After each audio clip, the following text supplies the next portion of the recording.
The views and opinions expressed in this program are not necessarily those of Union Broadcasting Inc., ESPN 1510, or its employees. The host is solely responsible for the on-air content. This is KC Cares, Kansas City's nonprofit digital resource, produced by Charitable Communications. We'll tell the stories of Kansas City nonprofits and the people behind them. KC Cares is sponsored by the Ewing Marion Kaufman Foundation. I'm Ruth Baum-Biggis. And as our listeners know, from time to time, we like to dive in and talk with experts out in the business world. And we're lucky enough to have one of those folks on the line today with us. And that is Jeff Fromm.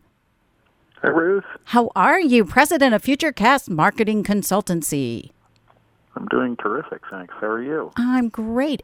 And you have a million other titles, which please elaborate for our listeners, but I know we're going to dive into marketing to millennials and kind of in that nonprofit sphere. So, Jeff, tell us a little bit about how you got interested in this segment and taking that deep dive.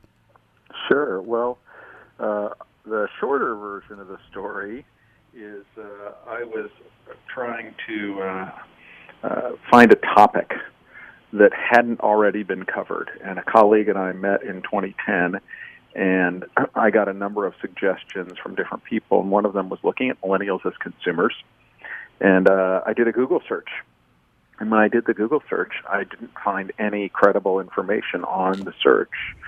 And what that led me to think was either one of two things. I picked a topic that was of no interest to anyone, or I was sort of first to find gold in California before other people had realized it's gold in California.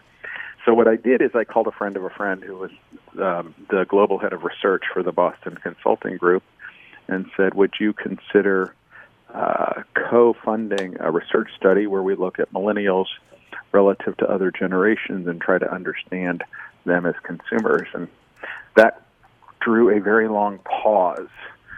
And her response was, the Boston Consulting Group really isn't in the business of co-funding other people's research, but I'll take a look at this. One thing led to another. We ended up doing the study with the Boston Consulting Group. And as a result of that first study, I wrote my first book, Marketing to Millennials, which came out in 2013. And then since then, I've done a whole bunch of research. And my fourth book, The Purpose Advantage, will be coming out in September. So, Purpose Advantage, what does that mean?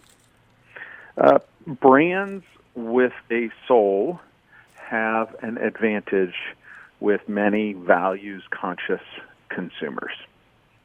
Give us an example. Sure. We could talk about Ben & Jerry's or Tom Shoes or any number of other brands. Tom started their business on a one-for-one model. One of my favorites is Seventh Generation, which competes against Tide. Tide being one of the most powerful brands on the planet. They charge an extra $1 at shelf. Consumers see Tide and Seventh Generation as roughly equal in safety, roughly equal in cleaning power. Both have suitable fragrances. But at the end of the day, the consumer's paying a premium because Seventh Generation is good for the environment. So in today's world, brands that have functional, emotional, and societal benefits will often have an edge and command a small price premium to brands that only have functional and emotional benefits. In writing your books, how do you dive into research about what some may know as cause marketing or social responsibility? It's a big wheelhouse. Yeah. So I would say one of the things we've tried to do is start by just listening to what consumers are saying. And when we did this, that led us down different paths. Sometimes there were things that we expected. Sometimes there are things that were unexpected. And part of the goal when you do things is to confirm things people believe, but also to highlight things that diverge, because the reality is the myths about modern consumers can be the difference between extraordinary performance for one company and going out of business entirely for another company. And we live in a world where there's so many things happening so fast and consumers have so many choices that we've tried to take a fact-based view of what's happening. And so we often will use multiple research techniques. We'll validate with other parties, from Forrester to other public studies that might exist, and then put down a point of view. What have been your most surprising findings dealing with this age group? And let's back up a minute. It's always interesting to me to hear from experts. What do you define as a millennial? There are two ways we could look at that. And I'm going to sound like your priest or your rabbi, because I'm going to give you two answers to one question. Okay, and the first is you could look at it on an age basis. So we could say people born between, let's say, 1979 and 1995 are millennial by birth year. And that means they came of age in an era where we had social media, where we had, Y2K, we had the events of 9/11, affecting them at their sort of formative years, the rise of global terrorism, things like that. And that would be one way to look at it. I think an alternative way to look at it, and perhaps for some organizations more effective, is to look at it on a mindset basis, which is to say you could have a millennial mindset and be over the age of 50. You could also be anti-millennial by mindset and be in the birth year range. In fact, a few years ago we did a study and we found 10% of millennials were anti-millennial by mindset. And more than 10% of older consumers, Gen X and baby boomers, actually have a millennial mindset, which is to say they believe in many of the same things that millennials were sort of credited with starting in the way of conversations. So what is a millennial mindset then? How would you articulate that? Yeah, so the millennial mindset was something that came up in a more recent research study we were doing for a large global brand, and we were trying to understand cross-generational themes. And the mindset were 6 themes that we found that tended to be true across generations, and they affect brand preference and purchase decisions. And so those 6 themes were codified in this quantitative study.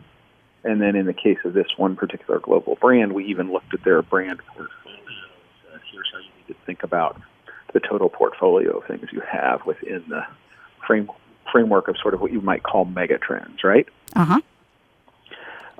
And what we found was the most loved brands generate the most money. And so contrary to what your parents might have told you, there is absolutely a connection between love and money.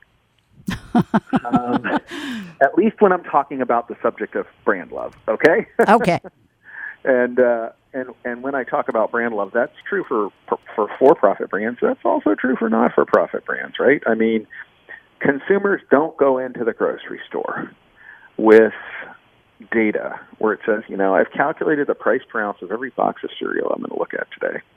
I've assigned not only a price per ounce, but a flavor score, an additional score based on sugar usage, and then I've put in a 4th score based on the packaging materials they've used. I've run some algorithms in here to try to decide which box of cereal I'm going to buy. They make emotional choices. And there are some choices that are more complex that involve, more functional decision-making, but many are just simple choices. Which box do I want or not want? And so I think that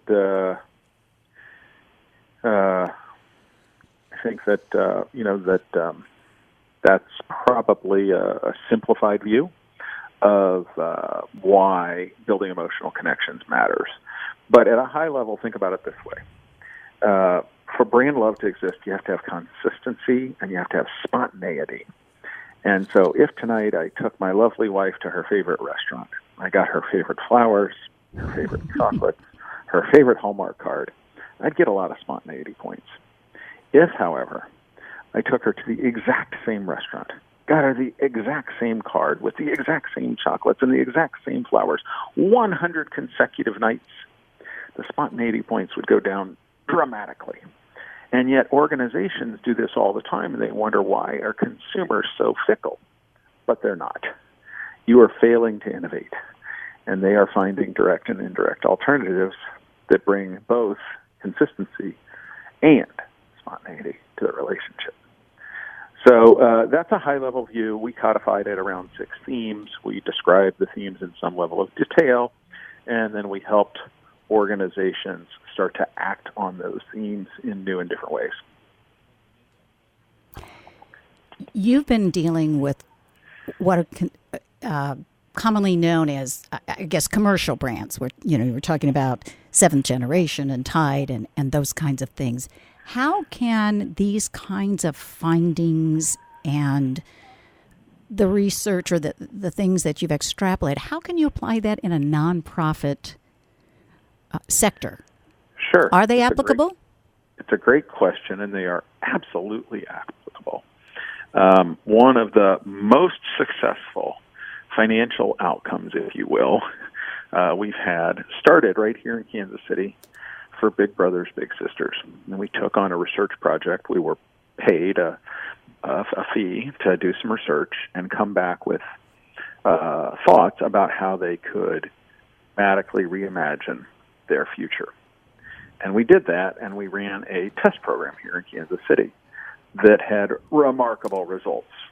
In fact, they were so remarkable that the local Kansas City Big Brothers Big Sisters took them to the national CEO. The national organization looked at all the data, and all of the Big Brothers Big Sisters in the U.S. decided to adopt this program. And it was so successful that they took it to Toronto, where the CEO of the Canadian chapter of all the Big Brothers and Big Sisters organizations took the same thing and they adopted it. It was rooted in first understanding consumer needs. So whether we're talking about Chobani yogurt or Big Brothers Big Sisters, a nonprofit, the rules of engagement start with understanding those emotional and functional and societal needs people have. And my example in the cereal aisle is an example of failure to innovate. And as a result, Cereal A thinks they compete with Cereal B, and all of a sudden Chobani comes along. They're the sleepiest category of categories, yogurt, a topic nobody ever talked about forever. And they're the smallest player in the category. In the sleepiest category, the smallest player does innovation on need states, palates, day parts. They come out with new products, with new packaging, new messaging, and they win. The same process is true for somebody like Big Brothers Big Sisters. Now, I can't take you through the proprietary research, but what we did is we interviewed key stakeholders that would be inside and outside the organization.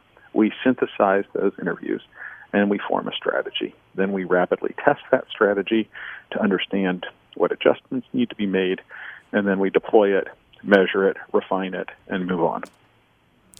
Not every nonprofit is going to have the resources financially to be able to do studies as they were able to do with Big Brothers Big Sisters. What can that smaller nonprofit then do to kind of wrap in some of your findings and apply them? Well, maybe I'd quibble a little bit. The investment made was, by some definitions, a cost, I guess, but it was a very small investment to get to some insights that could be tested. And so, I would argue maybe we can't all afford a house, but if we define a house as costing anything from $50,000 to millions of dollars, maybe most of us could afford one. And so what I would suggest is, at a minimum, you want to engage someone who can look inside and outside the organization and get insights. And it's very hard for someone inside the organization to be able to have unbiased conversations with other people inside the organization, right? Because you have to work with everyone all the time. So I don't know how you do that. I guess you could lean on a board member or someone who might help, but I think it has to start with understanding that, and you have to evaluate not from your view, but from the consumer view, the direct and indirect alternatives, which is why I used my Chobani example, because Cereal A and Cereal B, if they only look at each other, it's all of a sudden a fight to the bottom. Or I could use, ketchup A and ketchup B, but I don't have to buy ketchup. I can buy hot sauce instead, right? Right. So it's understanding a lot of things, and it is a Rubik's Cube. So you either have to have someone inside the organization with the skill to do it, or a board member with the skill to do it, or you have to raise some funds for a special project to be able to do it. One way or another, you have to get to, sort of those key issues in order to be able to have the conversations you want to have. We just have a minute or so left with Jeff Fromm, Millennial Marketing Guru. Jeff, where can folks go and find you to learn more about this fascinating area that we have just touched the tip of? Well, I'd love to hear from folks. I'm easily found on LinkedIn as Jeff Fromm, F-R-O-M-M. I have a little microsite, jefffromm.com. And, of course, you could go to Amazon and get any of the free books that are out right now on marketing to millennials and marketing to Gen Z, or my new book, The Purpose Advantage, will be up on Amazon in the next 10 days or so. Fabulous. And, those are all effective ways. And the lowest cost way to get some of the insights is, buy a used copy of the book for $5 or $10, because truth is you're not going to be able to do it for less than the $5 or $10 if you get the used copy online. Well, and it's a great investment for folks who are in this world, and it's fascinating information that anybody can apply. Jeff, thanks so much. You're all over the globe. We really appreciate your time. Come back soon. All right. Well, thanks for having me, Ruth, and I hope it helped. Inspired by Ewing, Marion Kaufman, the Kaufman Foundation believes that every person, regardless of their background, can take risks, achieve success, and give back to their communities. We work together with our Kansas City community and beyond through investments in education and entrepreneurship that create uncommon solutions. By listening first to the communities we serve, we seek to understand the problems and dream big with people to build innovative programs that deliver results. Ewing Kaufman worked hard to make Kansas City a major league city. We strive to continue that legacy today, challenging ourselves and our community to take calculated risks, solve problems, and help empower people to shape their future. Learn more at Kaufman.org. Wow, this place is so adorable. I can't believe we haven't stopped in sooner. Yeah, it's really cute. Betsy, look at these sweaters. 2 for $75, and they look amazing on our girls. Maybe they would. I'm not sure if it's the right size. Oh, come on. They're perfect. What's wrong? Suzanne, I have no business being in the store. I should not be shopping. Things are really tight right now. Tight? Are you and Michael having trouble? We're behind on our mortgage, and Michael is really worried. Listen, Bill and I had the same problem a few months ago, and we got some really great counseling, and it was free. I'm going to email you the information as soon as we get home. Suzanne, you're the best. If you even think you may be in danger of foreclosure, call the National Foundation for Credit Counseling. Certified housing counselors can help you work through your problems, and the service is free. Call the NFCC at 866-687-6322 or visit mortgagehelpnow.org. That's mortgagehelpnow.org. This has been a public service from the NFCC. Inspired by Ewing, Marion Kaufman, the Kaufman Foundation believes that every person, regardless of their background, can take risks, achieve success, and give back to their communities. We work together with our Kansas City community and beyond through investments in education and entrepreneurship that create uncommon solutions.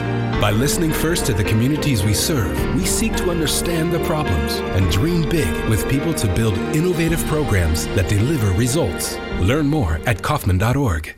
Well, Jason, I've got to tell you, you're pretty much everything this company is looking for in an entry-level candidate. Great. Your resume isn't quite what we're used to, but you've got a fantastic work ethic. Thank you. And I'm impressed by how you carry yourself. So, should we talk about the job?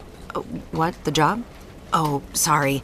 Yeah, I have no way of recruiting or even meeting you. This interview didn't happen. It may sound ridiculous, and that's because it kind of is. There's a huge pool of talent your company is missing out on. Meet the grads of life. Who are they? Talent worth knowing about. Young adults of unique determination and experience. An ideal fit for your company in an entry-level position, internship, or even mentorship. They might not have every qualification you typically look for, but they're exactly who your company needs. Man, we really could have used him. Don't miss out on a resource many innovative companies have already discovered. Go to gradsoflife.org to learn how to find, cultivate, and train this great pool of untapped talent. Brought to you by the Ad Council and gradsoflife.org. What my eyes have seen. Sending Michael off to kindergarten. His first home run. Graduation day. Mike and Lisa just had a baby. But I'll never see my granddaughter's face. I have macular degeneration, a disease that threatens the sight of more than 9 million Americans. Call 1-800-437-2423 for a free booklet on symptoms, treatment, and resources from Macular Degeneration Research.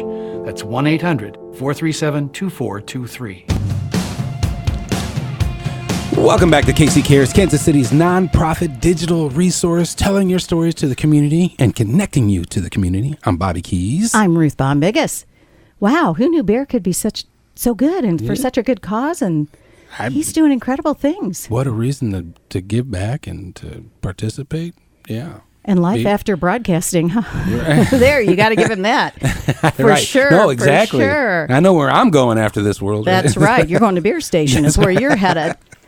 Next, we have an incredible group in Kansas City, kind of born or woven from two other organizations. So I have to say, the group is Ability KC Woven. It's woven. Knitted? I don't need. I like woven. Yes, oh, like thank you, Amy Castillo. That's warm. Executive Director and CEO. Correct. Of Ability KC. Welcome. Thank you. We're so glad to have you. And Sarah Pence-Bloss, who's board chair. Yes. Thank you for having us. Welcome. It's great to be here. Thank you. Thank you so much. I have to give you just a little anecdote. So I was down, I think, in the River Market area, walking from one place to another. I had delivered something, and I walk by and I see this office that says Ability KC. And Bobby will tell you, we're always on the lookout, you know, for nonprofits, and if it's one we don't recognize particularly. And I go, Ability KC, who is that? And I walked in and I said, well, my name is, and we do this little nonprofit radio show, and who can I talk to, or can I have a card? And I had a card, and then the wonderful Kimberly Stern reached out. Oh, that's amazing. And it was like, there's a Yiddish term, beshert, meant to be, because you'd been on the radar. I just hadn't gotten there, and she, was the 1-2 punch to put it in, in the basket. Am I using the right sports alliterations over there, Mr. Sportsman? Yeah, and Bashir, is that right? Beshert. Wow, yes, this is our learning tool, our cultural tool for today. At any rate, we don't want to talk about us. I was just so glad to be able to say timing's everything. Timing is everything. So what is Ability KC? Yes.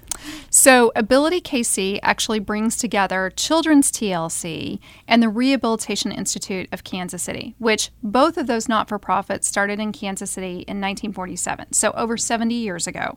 And so there's this phenomenal story about our founders having a conversation on a plane very recently after they had been started about that they should work more together, because both organizations support individuals with disabilities through medical rehabilitation, education, and vocational services. And so at that time, Children's TLC was obviously, and still is, at the on pediatrics, and then the Rehab Institute is for adolescents, adults, and also emerged to support pediatrics. So we are so happy that the two have, I like woven instead of merged. I like that. I'm going to use that from now on. Oh, my pleasure. Take it and run with it. Definitely. They wove together in 2015 and became Ability KC. And so we support individuals and families with disabilities through medical rehabilitation. We can talk a little bit more what that means. Yeah. And education and vocational services. So we're very excited to be here. All ages of children? Or all ages. So we will support children as early as 2 months of age all the way up through seniors. So sometimes what we experience, and we support those with medical complexities. Okay. Meaning, that was the next question. So we support several individuals with brain injuries, traumatic brain injuries, spinal cord injuries, amputees, stroke, a lot of rare conditions, especially in our pediatric children. And so what we do is basically they will be referred to us either through their physician. Okay. Some come through the community based upon maybe they're coming just for vocational services. But we are focused about making sure that after they've left the healthcare system, and they're still connected with them obviously, but helping them get back into school, work, community, home, whatever functional environment they're trying to get back to, that's what we're focused upon. And do you go into the home or do they come to you? We are center-based, so a majority come to us. However, we do have some home-based services. Okay. So, for example, like with our children, some of them may not be at the point yet that they can be in a classroom, a preschool type environment. So we will support them first by going to their home, starting some of that work there, and then hopefully we're going to transition them ultimately to be within our preschool environment. How many are you on your team to do this? So we are very fortunate that when you bring together everyone that works through Ability KC, we are over 400 in staff. And we have 6 different locations in the metropolitan area. So a lot of people don't realize that. They think, oh, just 31st and Main. Right. But we do have locations in St. Joseph, Warrensburg, and Sedalia for our vocational services. And then we also have a location at 12th and Troost that supports individuals with disabilities with a form of employment as well. 400. Yes. And how do you fund that? How does that happen? Sarah, would you like to talk about that? Madam Chair. Yes. Chair. We fund it in a couple different ways, but primarily through donations. I mean, we really rely on the community and our community partners to help make this great work possible. So it's a lot of hard work.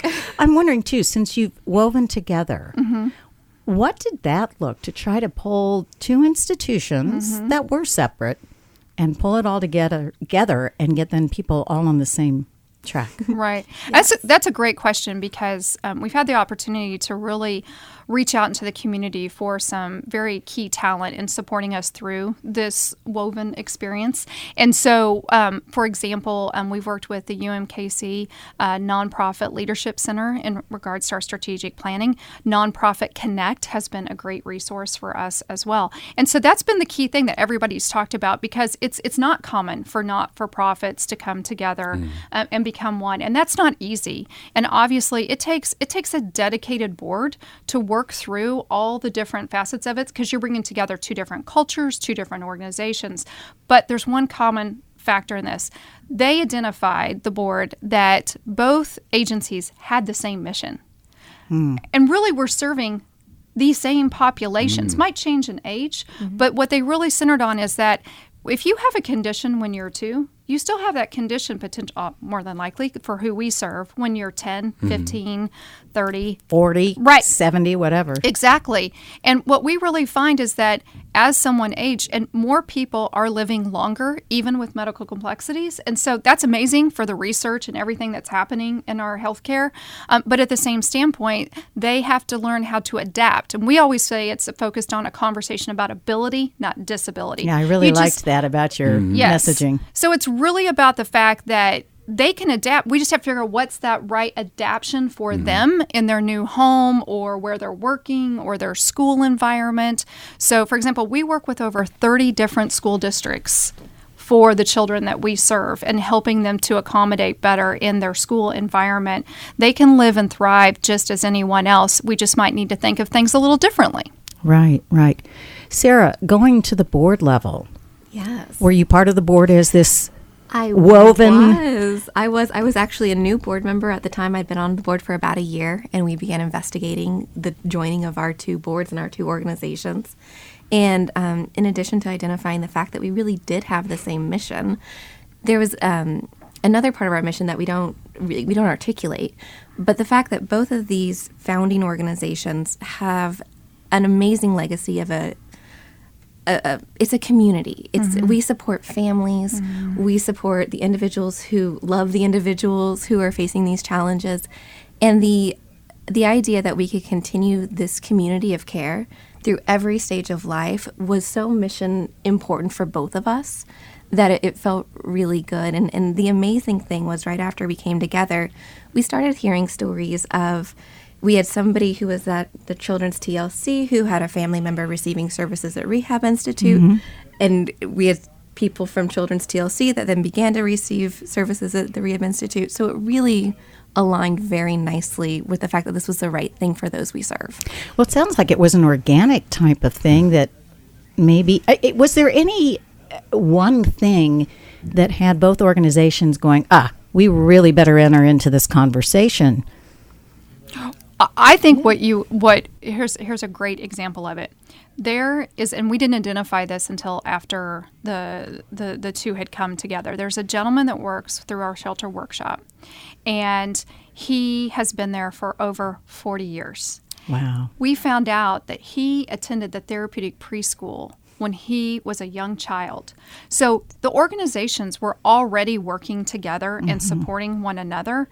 And we're really focused we have such amazing nonprofits in Kansas City that really, if we partner together more, we'd actually probably better support one another and go further with what we're trying to do, because that's what we do. We're focused on, this is the components of services we provide, and then we'll reach out to partners to really say, now, like the Whole Person or many other organizations, and say, in order to help that individual. So I think that, to your organic component, that's really what it was fundamentally there from the beginning. Don't you love that?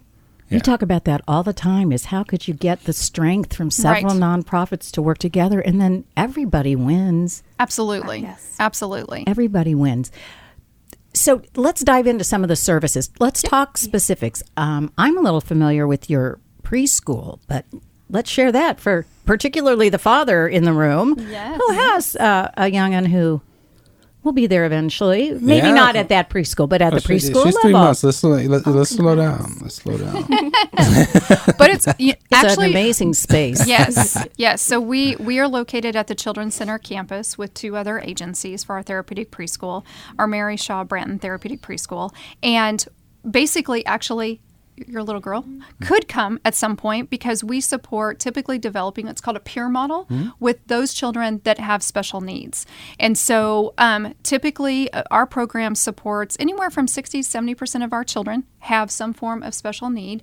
And then what we refer to the others as peers, and then they are also in the program. And there's a lot of research that shows the better results a child will have. One, for the peer, is compassion and understanding of those that have some form of disability, and then for those with disabilities, that they can interact with their peers, and they can learn to color, and they can get ready for kindergarten right alongside them. And that's the value of it. But a therapeutic preschool is based upon also supporting those children with special needs through physical therapy, occupational therapy, speech therapy, assistive communication devices that you see, if they're nonverbal. So we bring all of that together in one location. So are there children out there that have kind of slipped through the cracks that parents don't have access to, these services? And so how does that happen? How does that, not that happen. How do they reach out to you? How does one get involved and say, okay, I'm listening and I need, my child needs this? Right. So we will receive referrals through the physician community and through our healthcare systems like Children's Mercy and others. We will also receive them through, we are a early Head Start program. And so that is another way that people find out about us. And then a lot of it also, you will find, is word of mouth through these families. So as they are trying to figure out where's somewhere where my child may go, for the purpose of, focusing on, because it is our whole mission is based on serving those with those medical complexities and disabilities. So a lot gets out in the community in regards to kind of that word of mouth and finding out. But I will say there is a significant demand for this, and that is something as a whole from a community standpoint that we need to be having conversations around, because of the fact of the desperate need for more services like what we offer. Can anybody come, or do you have to have a referral? In other words, do not. Okay. You do not. Good. No, a parent, a family member can absolutely just look us up online, and they can contact us, which is abilitykc.org. And they can contact us, and they can go through that route as well. And we do have several parents that have just done that. It does not have to be a referral. I wanted to ask you, too, I was looking on your website under like employment, and there are a couple of programs there that really pop out. I love this Books KC. Did you know about Books KC? Share a little about. It's just like a McNugget of what's under your wheelhouse. So part of the foundation of the Rehabilitation Institute was about vocational services, and so Books KC was an organic program that was developed in order to support individuals with disabilities to be able to have some form of work. And so basically, it's a recycling program. So if anyone has some books that they are ready to get rid rid of. Obviously, we don't want those to just be in the trash when we can do them through recycling. And so at our 12th and Truce location, books can be dropped off, and we work with several different partners to collect those books too. And it gives them a form of work. And so we actually recycle those books, and those individuals can do that work there on site at our location. And it's a business, which is great for them. So whatever is paid for, then that revenue comes back in to support the program. To support your program. What's Yes. your budget like? Oh my gosh. So our operating sets around $14 million. Yes, we have multiple sources of revenue. Obviously, many of the programs that we do are not covered by insurance in typical fashion because we do a lot of different types of clinics and therapies that are not necessarily reimbursable yet in the healthcare setting. And so we could not do what we do without the community support that we receive. For example, like our therapeutic preschool, we have a higher staffing ratio to our classrooms for obvious reasons, so that's critically important. So it's very important from a community support standpoint. Gosh, we're going to run out of time, That's so we're okay. going to have you guys back. But I know for the entire world, Giving Tuesday is coming up on November 27th. Yeah. What are you all doing, and how could people participate and help Ability KC? Well, really, any gift we get at Ability KC is deeply valued and goes very far. And so Giving Tuesday is just a perfect example of really being able to harness everybody's collective donations at once and getting to continue to do good work. And I would say just educate themselves. If they Yeah. could go to abilitykc.org and they see the stories, we have multiple stories of individuals we've served, they'll better understand who we are. And that alone is a huge help. Oh, it is. And we have Facebook and we have Instagram where we're capturing these stories and things we're doing. It really is amazing work. We were down at the preschool this morning actually celebrating one of our founders' birthdays, and we're able to give away a few gifts, which was so magical. But it's these moments you get in the classroom or as you're interacting with our patients where they are being able to achieve their milestones that they're looking for. So for some of these kids, just the act of unwrapping a gift was a huge therapeutic benefit, let alone the toy or the art supply inside of it. So it's an amazing organization. So time, talent, treasure. Ability KC Yes, can use you guys and gals. Everybody, check Yes. it out. Volunteer with us. We love it. Volunteer. It is, I mean, AbilityKC.org. That's right. Absolutely. Thank you for coming Thank on. you. We really appreciate it. Thank you. Happy Thanksgiving. To you guys as well. Yeah. ESPN Kansas City is KCTE Independence and K233DM Raytown, 1510 AM, 94.5 FM. You're not wired to have a response to this sound. You're neutral to it. You hear it every time you finish a meal and never feel anything. But if we were able to associate this sound with a new stimulus, save the food, we've achieved pulling a natural response from you. Save the food. Why are we doing this, you may ask? Save the food. Because this ad is trying to change your after-meal behavior through brainwashing. Because food waste costs the average family $1,500 a year. Save the food. Cha-ching. And $1,500 extra bucks is like getting a pay raise. Save the food. Cha-ching. You're promoted. Which could pay for your child's braces. Save the food. Cha-ching. You're promoted. Check out my braces. So when you hear this sound, rethink your behavior. Cook it, store it, share it. Just don't waste it. For tips and recipes, visit savethefood.com. Brought to you by NRDC and the Ad Council. Did you know that there are medical for families struggling with child health-related expenses? The United Healthcare Children's Foundation is accepting applications for the 2010 grant program now. The grants are available to help families who need financial assistance to pay for their child's healthcare treatments, services, or equipment not covered or not fully covered by their commercial health insurance plans. They include medical services and equipment such as physical therapy, occupational therapy, prescriptions, wheelchairs, orthotics, eyeglasses, and hearing aids. Parents and legal guardians may apply for grants of up to $5,000 for child medical services. For eligibility guidelines or to apply, go online to www.uhccf.org. That's www.uhccf.org. To be eligible for grants, children must be 16 years of age or younger, families must meet economic guidelines, reside in the United States, and have a commercial health insurance plan. This has been a public service message from the United Healthcare Children's Foundation. Well, Jason, I've got to tell you, you're pretty much everything this company is looking for in an entry-level candidate. Great. Your resume isn't quite what we're used to, but you've got a fantastic work ethic. Thank you. And I'm impressed by how you carry yourself. So, should we talk about the job? What? The job? Oh, sorry. Yeah, I have no way of recruiting or even meeting you. This interview didn't happen. It may sound ridiculous, and that's because it kind of is. There's a huge pool of talent your company is missing out on. Meet the grads of life. Who are they? Talent worth knowing about.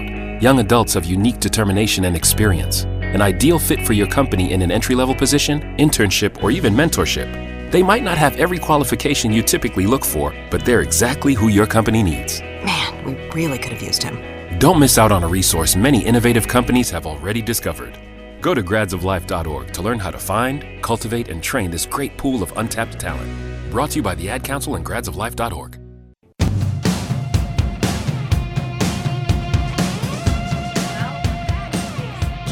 Welcome back to KC Cares, Kansas City's window on the nonprofit community and the people they serve. I'm Ruth Baum-Biggis. And I'm Bobby Keys. There we go. And we're back together again. Back together again. There's a song about that, right? There's a song for everything. If not, we can make it up. We'll make it up.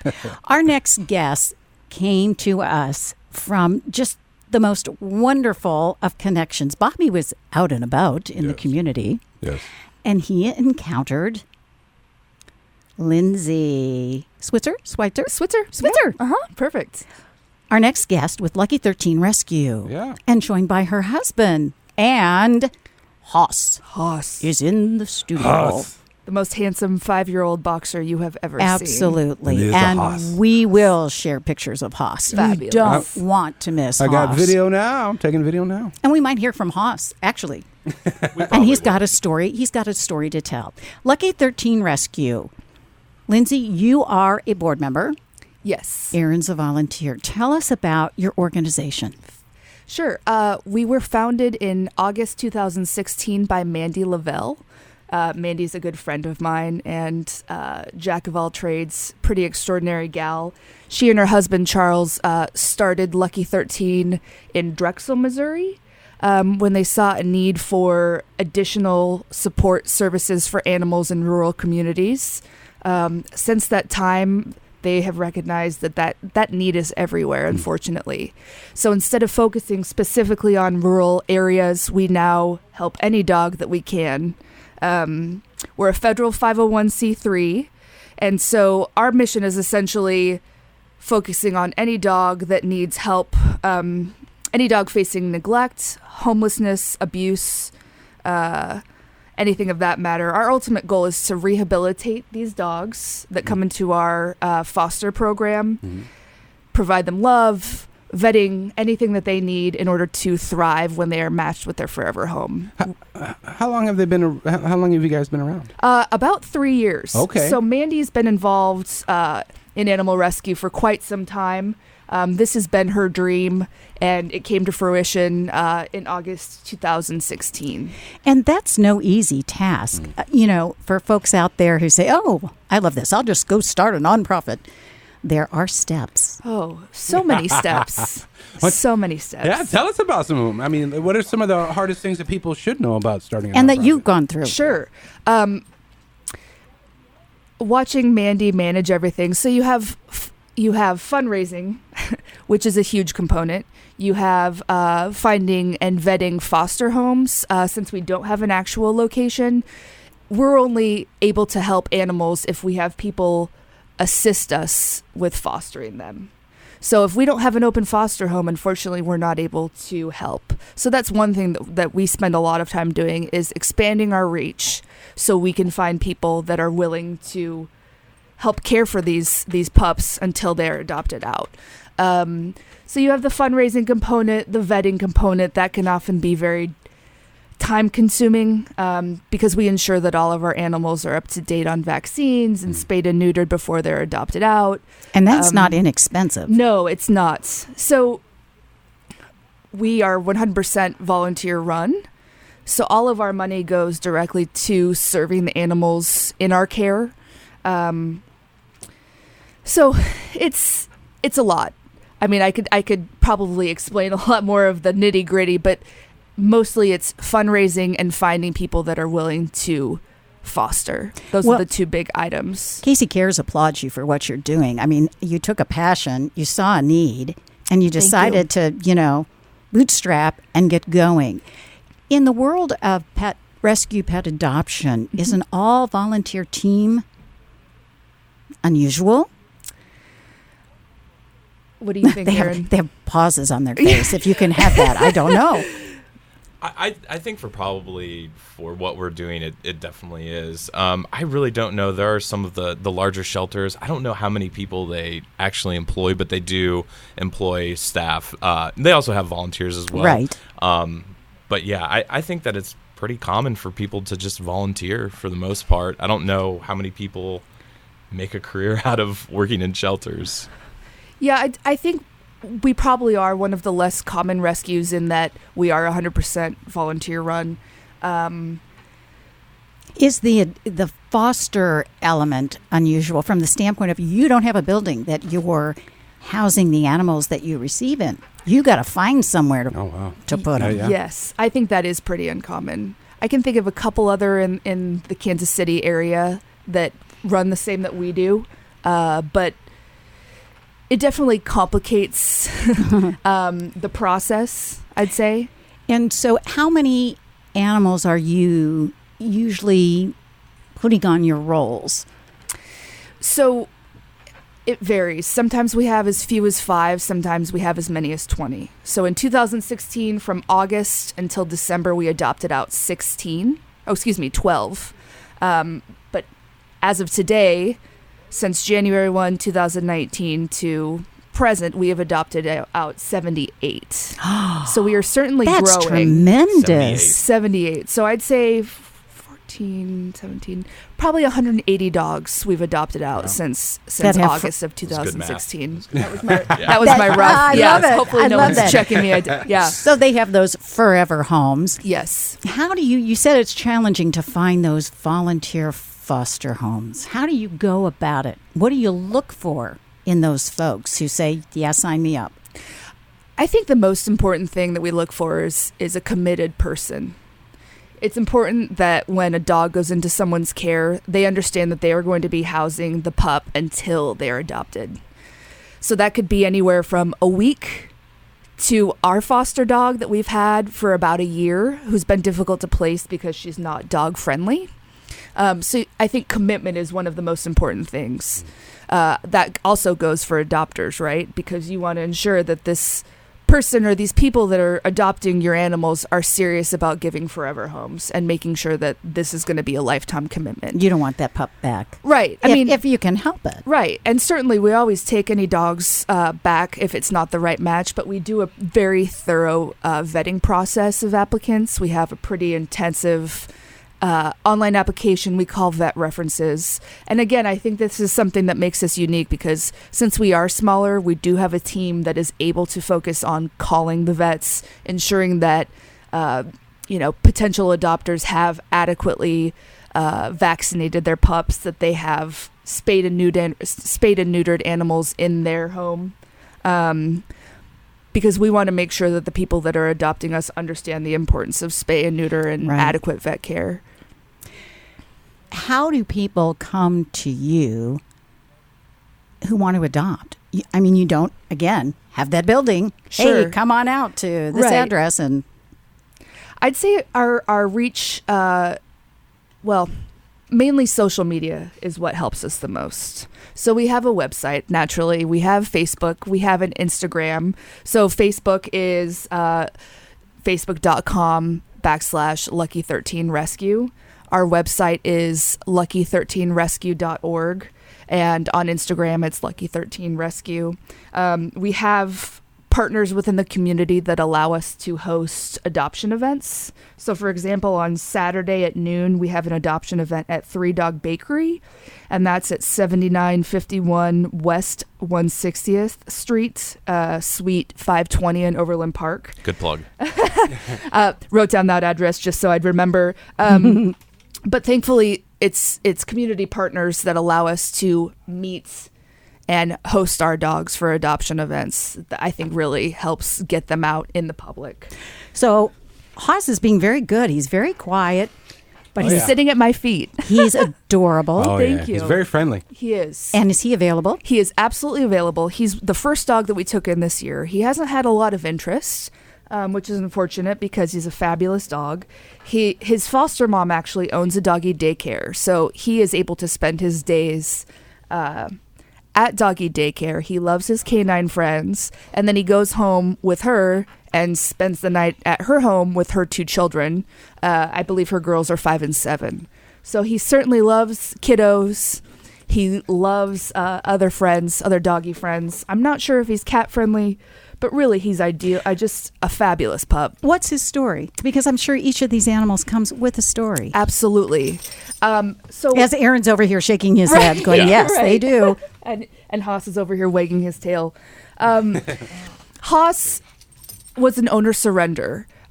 He was very well cared for by a gentleman who could no longer afford him. So he actually found Tracy, his foster mom, who owns Kate's Canine Resort in Midtown, and came to the doggy daycare one day and said, "I can no longer take care of my pup. Can you help?" Oh. And Tracy's a fabulous foster and usually has one of our dogs in her program. She fosters, and it's really beneficial to the pup because they get to hang out and actually go through doggy daycare. But at that time she was full because she also does boarding. And so she suggested to the gentleman that he return in 2 weeks when her plate wasn't so full. Yeah, exactly. And what do you know? But he did. And he's been with Lucky 13 since January. Well, and you have a lot of dogs. You're specialized in dogs. Specialize in dogs, yes. Uh-huh. Aaron, you're a volunteer. I'm a volunteer. What does that mean? What are the things you do? So primarily what I do is anything Lindsay tells me to. Good answer. So I not only volunteer for Lucky 13, but also beyond. So a few of the things that we'll do as volunteers, again, we actually foster a dog. We've had one for a while, but we also need people sometimes to pick up supplies and deliver them to some of the fosters. We have people that maybe need to actually pick up a dog and take it to like the vet, to have some vetting done there. So it's really pretty much anything, actually. A lot of kind of traveling supplies and helping with adoption events. So, maybe going to an adoption event and kind of doing what I'm doing and just holding a leash and letting people pet a dog. Do you need volunteers? You need definitely fosters. Absolutely. Foster homes. Absolutely. We always need fosters. We always need volunteers. We need caring and committed people. Oh, that was Haas. That was Haas, a little not me. sneeze. A little sneeze. Caring and committed people that want to dedicate some of their time to making the lives of KC animals better. And what's the best way to connect with you if someone wants to volunteer? I would say connecting with us probably on our Facebook page. Our response time is really quick. Send us a quick message. Let us know if you're interested in fundraising, helping out at events. I just really also wanted to mention that we have a pickleball tournament. All proceeds go to to our organization. It's going to be on Sunday, June 30th, 2019, this year coming up at 9 a.m. And it is in the North Kansas City Chicken and Pickle court.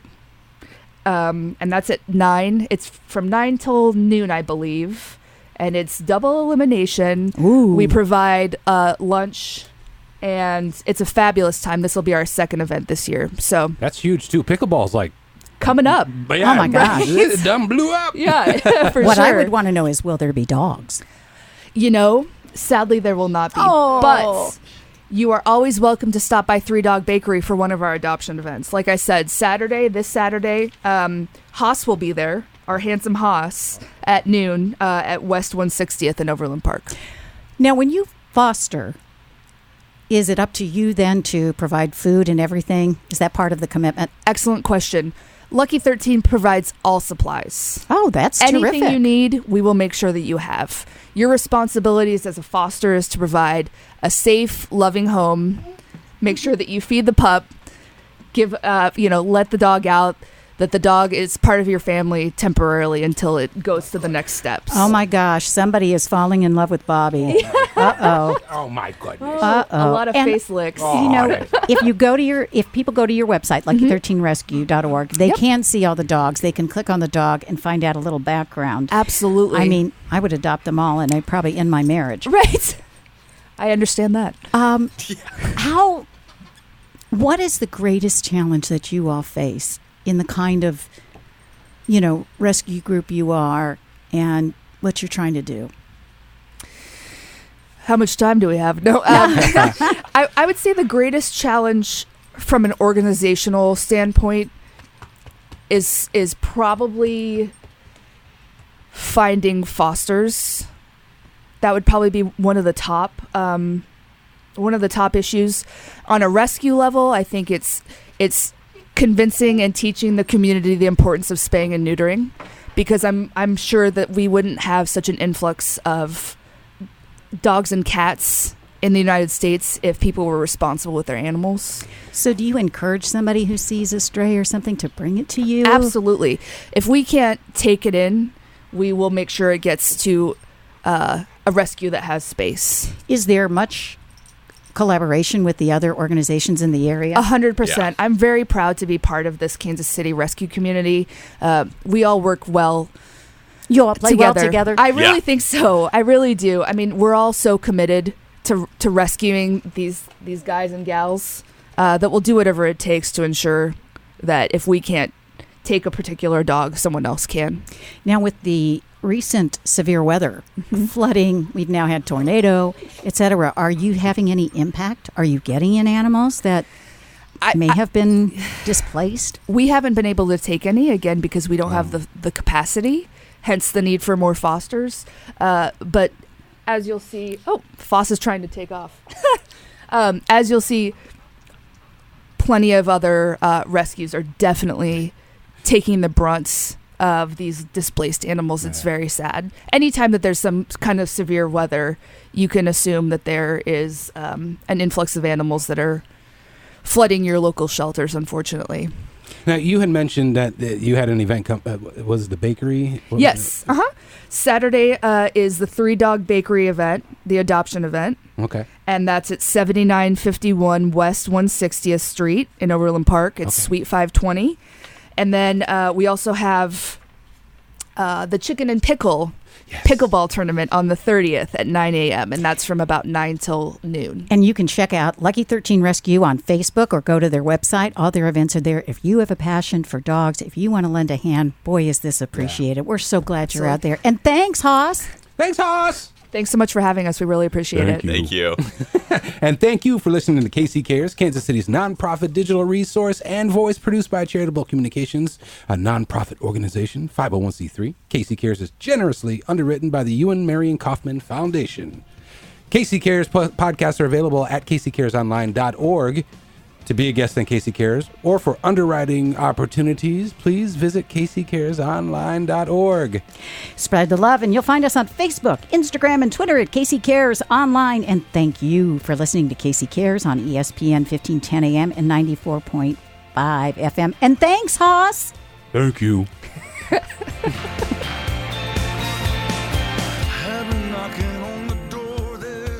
ESPN Kansas City is KCTE Independence and K233 DM Raytown, 1510 AM, 94.5 FM.